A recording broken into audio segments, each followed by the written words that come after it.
زمونږ د نننی محفل مشر ملما مهمان مقرر پروفیسر ډاکټر یاسین اقبال یوسف صاحب ته چې راشي تاسو ته مخاطب شي تاسو په درو استقبال بسم الله الرحمن الرحیم تاسو زمل مکړې ما په خپل کلی کې زمل منې ما د دې کلی ما د دې ثوابه ما او تاسو ما ډېر پوهه غنئ نو زه کله کله سوچ کوم خپلو بچو ته کله کله سړی نصیحت کوي د چې زه ورته نیمه ګنټه نصیحت وکړم چې دا داسې پکار دی دا داسې پکار دی هغې یې په یو جمله کې ووایي ستا دا مطلب دی نو ما له ځان پورې خندا راشي چې ګوره دا نوی نسل چې دی دا ډېر سمارټ دی دا ډېر تکړه دی او مونږ چې نو مونږ نه پوهېږو که مونږ پوهېدې نو دا احمد علي خان چې څنګه ووایي مونږ به داسې نه وو هسې غټې غټې خبرې کوو او هغه شو شام جوړ کړي دي او هغه ویژن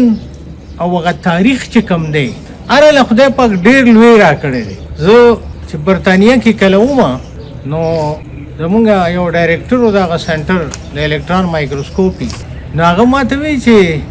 از ډیموکریسي کنسسټنټ وذ پښتون کلچر ما ورته وایي یس پښتون چې دی دی په صحیح معنو کې په جمهوریت پوهېږي وایي دا ته څنګه وایي پښتنو کې وایي کله جمهوریت پاتې شوی ما ورته وایي چې مونږ واړه لبې به هم کولې د دوه مشران به هم مقرر کړو او د ټولو خلکو په خپلو کې ومللو هر دوو کسانو به ومللو د یو نوم به توت شو د بل نوم به شاتوت شو نو هغه مشرانو له به لاړو چې توت اخلي که شاتوت نو هغه به ورته وایي توت اخلم نو هغه یو به لړ هغې ته به پته و چې زما څه نوم دی نو ما ورته وایي موږ ته په لبو کې جمهوریت خولی شوی دی چې ایون د لبو تقسیم هم د برابرۍ په بنیاد باندې وشي نو پښتون کلچر چې دی پښتون تاریخ چې دی دا ډیر دروند دی او ډیر لوی دی پرون ما دا خبره وکړه چې پښتون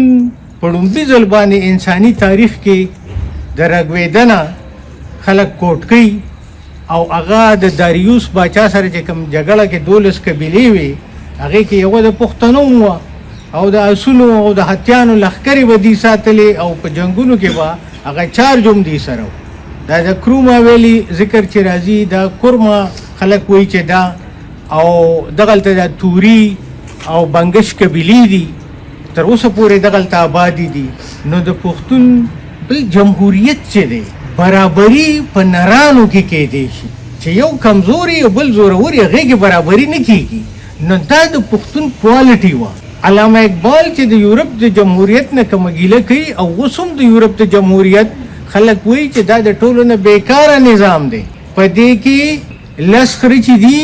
دا د 9 عالمانو نه بهتر دي یورپین جمهوریت دغه دی که نه او علامه صاحب هم وایي چې بندوق کو گنا کرتے ہیں تولا نہیں کرتے خو پښتون جمهوریت چې وو نو په جرګه کې به چې تکړه سړی وو نو هغه به د جرګې ممبر و نو هغې به اول تللو بیا به ممبر کو نو پښتون جمهوریت کې ډېر لوی کوالټیز ډېر لوی درناوی و په